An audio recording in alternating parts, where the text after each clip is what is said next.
What's going on? Welcome back to Trending Stocks. Today we're going to talk to you about SoFi. I want to go over some expectations for this upcoming week, what's going to cause some volatility in the stock price, and go over everything else you need to know. But first, make sure to hit that thumbs up, and with that, let's get right to it. And actually, on a side note, near the end of the video, I am going to be going over some basic option strategies and how you can incorporate that into SoFi and investing. So aside from that though, when it comes to this upcoming week, there isn't all that much in data points, no real substantial big tech companies unveiling their earnings, a lot of spec plays and whatever else. So it is going to be more of a technical driven week. There's a couple of Fed speakers on a side note, but still it is going to fall back down onto its technicals.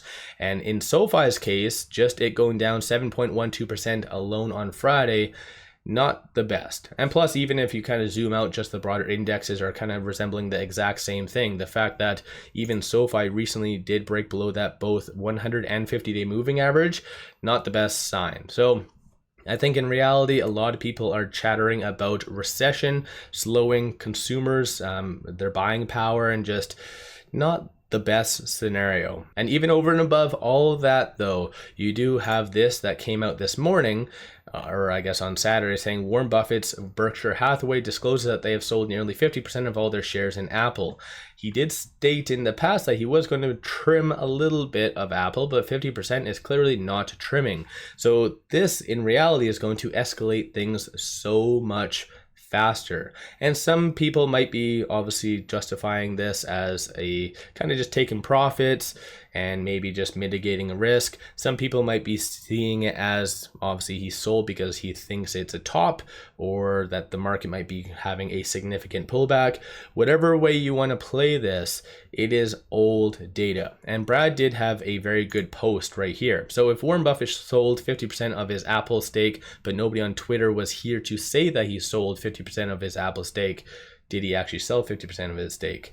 It's one of those age-old things, like does a tree falling down, as you can kind of even see, does a tree make a sound as it falls in a tree if nobody's around? So it's just a lot of people reacting to old data. No different than if you're looking at 13Fs. All of these right here are from Q2. And I find it kind of comical sometimes on social media saying, hey, look, this entity right here did increase 7.98%. You need to buy right now. It's like, well, that actually occurred during Q2. It's good to know that this entity did, or whatever, did increase, buy, or whatever floats your boat, but is it a reason to buy now because they bought in Q2? No, definitely not one bit. So same goes for obviously Warren Buffett cutting Apple. So I think it will definitely, no doubtably, prompt a sell-off, market sell-off as a byproduct of this. But I think some cooler heads will prevail and see this as old data and nothing really to act on. So in my opinion, that is kind of some of the factors that's going to really be influencing the broader market. And SoFi fear and greed index as well is under the fear category. Potentially, given everything, it might actually push it to the extreme fear. So it's definitely not a good scenario. But on a side note though, if you do believe in any stock, even outside of SoFi, if you believe in it long term, then take advantage of these discounts, because I think that age-old saying, buy when there's a lot of blood, that's usually best. Well, lo and behold, we're kind of starting to swim in blood, and it potentially, again, based on some estimates, it could get a hell of a lot worse. Regardless, one thing that is really going to save the market is going to be rate cuts. And right now there is a 78% likelihood of a 25 basis point cut and a 22% likelihood of a 50 basis point cut. Something did happen on Friday. So when I did my Friday video, this 50 basis point cut was at 79. So now it is at 22. So something potentially changed that, I don't know, maybe reassured the broader market that we don't need a 50 basis point cut. Again, I'm not really sure exactly what did prompt the kind of pullback for this, causing it from 79 to 22. But needless to say, the market wants rate cuts. So whether there be a emergency meeting in August or not, that definitely is what the market needs right now. So needless to say, when the Fed speakers are kind of ranting this upcoming week, I believe there's about 4 or 5 of them, If they touch interest rates and even hint at not cutting rates in September, anticipate a pullback. So like I said, I think just overall, there's a lot of negatives in the market this week, not a lot of positives, unless you have, again, that long-term mentality. Anticipate shorts to jump all over this negativity. So shorts did return 392,000 shares on Friday. 16.68% of the free float is being shorted, works out to be 174.47 million shares. And then cost per hour average is 0.98%. So once again, just a lot of negativity. So anticipate shorts to really double down. That is if it gets close to these kind of strike prices as what has happened in the past. So this is the current open interest. So for the, I guess, week ending August the 9th, you do have 1,000 at that 650, 6,000 at that 7, 16,000 at 750, and then 25,000 at that 8. I think it is fair to assume, it is fair to kind of rule out $8 and above at this stage. Possibly, again, given the circumstances, you might really be looking at the 6 or 650, but anything is possible for this upcoming week. Right now, looking on the actual technicals and the support and resistance points, with it at $6.65, it is trading between this S1 and the pivot. So 652 is going to be the next strong support, which again, given the circumstances, I feel is going to be touched, and dependent on how the week plays out, I could even see this S2 being touched probably in the early part, again, just because of the massive amount of fear that is in the broader market. On the flip side, $7.25 is going to be that next strong resistance / target. I don't see that being touched this week, but once again, I'm not a financial advisor. You guys do whatever floats your boat. And on the actual chart itself, so it is, like I kind of already mentioned, below that 100 and also 50-day moving average. SoFi is getting hit a little bit more than the broader indexes. So right now, in a lot of major tech stocks, they're kind of sitting right above that 50-day moving average. So this is once again where a lot of analysts are saying that if a lot of these big tech stocks such as Microsoft, Apple, Meta, all break below that 50-day moving average, then this is where you're going to see a broad market pullback, roughly about 10%, possibly even 15%. So once again, in SoFi's case, with us already below a lot of these key points, this is where it could be pushed down very, very aggressively. So once again, that's kind of my thoughts on this upcoming week. I wish I was a little bit more optimistic. Again, I think the only way to really be optimistic about this upcoming week is if you have a very long-term mentality and don't mind a lot of volatility, then yeah, have at it, buy the dip, do what you need to do. If you're one of those individuals that likes to catch the bottom, definitely I think it might be best to kind of just be patient or play a option strategy. So this is a very good transition for me to talk on kind of some key things. So again, it is just very basic stuff, buying and selling calls and puts. I do this every single week for the most part, and I was kind of very heavy on that last week. Luckily enough, I do get 4,000 additional shares because I did sell some puts, $7 strike price, so I'm the lucky owner of, I guess, 4,000 new shares. But again, you can definitely do options and whatever floats your boat. So starting off, if you are optimistic, let's say SoFi is selling off this week, and you are still very optimistic about SoFi in the foreseeable future in the broader market, you can buy a long call. So this is what I recommend for you guys to pause the video, kind of read through this because it does go over the volatility forecast, the price forecast, your break-even price. It does go over a very good description, but again, I'm going to go over an example. So in case you guys do not know options, these are expiry dates. This is strike prices, calls, which are generally optimistic and bullish, puts, which are generally bearish.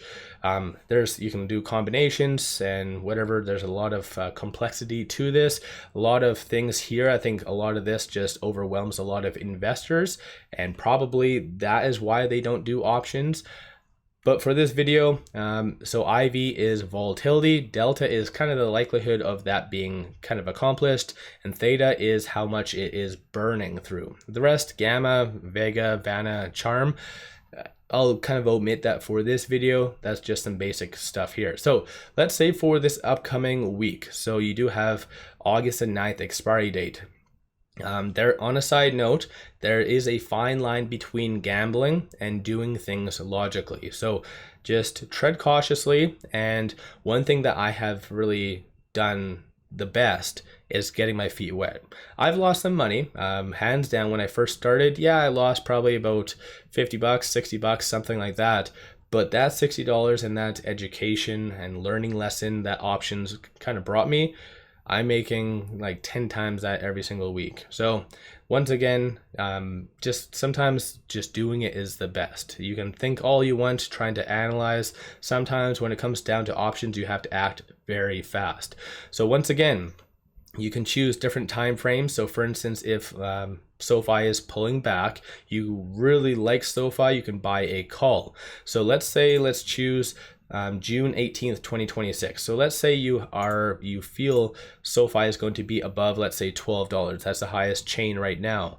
So you buy a call, and roughly that's for $1.19. So that does give you the right to buy at $12. So here's a couple examples. Let's say by June 18th, 2026, which again is that expiry date, SoFi is at $100. Just throwing it out there, best case scenario. You, luckily enough, get to buy it at $12. The only negative side is you have to pay a premium. So you pay $1.19 for one option. One option equates to 100 shares. So you are basically paying this times by 100. So $119. So you do pay $119 for the right to actually buy it at 12. Let's hear kind of opposite side. Let's say SoFi tanks and by June 2026, it is at $2. Well, guess what? You pretty much are out of luck. So your option is going to expire worthless, and your $119 that you did pay, that's kind of your loss. That is your max loss. So whenever you are buying a call or a put, the max loss that you have is your premium that you do pay. So that's kind of maybe a positive thing because it kind of shows your max loss. In order for you to kind of determine your break-even point, just add your strike price to what you pay. So you need SoFi to be at least above $13.19 for you to be making money. So hopefully that makes sense. So your premium that you pay, so $1.19 plus your strike price. So yeah, that's kind of some options for that. So let's move on to the next one. So now a long put. So this might be maybe advantageous this week. Again, you can choose different expiry dates. Let's say you choose a shorter term one. So let's say you choose August the 16th, 2024. There's a lot more chains here. Keep in mind that is all determined by market makers. They're the ones that create all this. So let's say for this upcoming 2 weeks, you are bearish on SoFi and largely because of the broader market. Let's say you feel it is going to get to around that $6 range. So then what you do is then you buy a put. You pay, it says right here, 9 cents. So that again equates to $9. So you basically need SoFi to be below $6. That's what you're kind of betting. Your break-even point is the strike price, subtract your premium. So that is, obviously $5.91. So you need it to be below $5.91. Same kind of examples. Let's say SoFi defies logic and goes to $15 by the 16th of 2024. Well, guess what? Your option is worthless. You lose $9. So it's not kind of that all that bad. On the flip side, let's say it tanks, goes to $4. Well, guess what? You get to sell at $6. So that's kind of the benefit of that. Essentially, if you don't have options, it can be kind of just shorting and whatever else, but still, it's could be very advantageous. So when it comes down to options, you can be bullish, bearish. There's different variations that you can do on everything. So that's kind of just the basic buying a call, buying a put. There is many different other strategies that you can do. So short iron condor, many others where it does require multiple different legs. I can cover that in a further video, but here is a cash secured put. So it says a trader who wants to buy 100 shares of a stock if and only if the stock price decreases to a certain price, and that obviously is where it gets exercised. So this is essentially what I did. for this last week, or actually, like I already mentioned, how I'm the lucky owner of 4,000 shares is because I sold 40 puts. And so what happens is I highly recommend a lot of people learning this and paying attention to this part, because even outside of SoFi, let's say you like a very good stock and you wouldn't mind actually owning it. So let's say right now at $6.62 where SoFi is trading at, let's say you are going to buy 100 shares of SoFi pretty much right now. What you can do is just sell a put instead. What you can do is sell a 650 put. So ultimately that does give you 23 cents. When you are selling either a call or a put, you are the recipient of that premium. So that 23 cents that someone paid, you are getting that. So ultimately, if SoFi does trade below 650, then you get to buy it at 650. So this is why I have told some people in the past, if you're going to buy a SoFi or whatever stock right now, just sell a put, because if it does go below 650, you are going to buy it regardless. And also you get that premium of $23, or you guys get what I'm saying, right? You get to keep the premium. So it's an extra little cash incentive. So your average isn't really 650, it's 650 subtract 23 cents. Or you guys, again, get what I'm saying. So that is one kind of caveat. Flip side, because I'm going over every single scenario, how they could all play out. If you do sell a put, but let's say it doesn't go according to plan, it just goes higher, then worst case scenario, you get to keep that premium and you don't buy any stock. So that's kind of the downside of that. But if you're one of those individuals that likes to just collect premiums like myself, then this is what you are doing. You are selling calls and you are selling puts religiously. So again, kind of just incorporate that into SoFi. So for instance, if SoFi does sell off, gets close to that $6 mark, you can easily sell a lot of $6 puts. Take advantage of volatility. Volatility is your friend. So hopefully a lot of this is kind of making a little bit of sense. If you do have any questions, let me know in the comments below. I can definitely break that down. And finally, this one might be good for a lot of individuals that have a lot of SoFi stock currently, and that is covered calls. So when it comes down to covered calls, you ideally want to sell your call kind of at the peak, or where you see it as a peak. So let's say right now with it at $6.62, you do not see it likelihood were it to go over $7. So then what you do is you sell a $7 call. And obviously it's called covered call. So what happens is, same goes for selling a put. You get to keep that 19 cents right here, or $19, right? 19 cents times by 100. And so you are kind of saying, hey, I do not see SoFi going above $7. If it does, you regrettably have to give some of your stock, like I said, covered calls. So you're using your shares as collateral. So if it does go over 7, then you regrettably have to give your stock out. You are selling it at $7. Let's say it closes at $6.50. So then you get to keep your stock and you get to keep your premium. So that's kind of the advantage of that.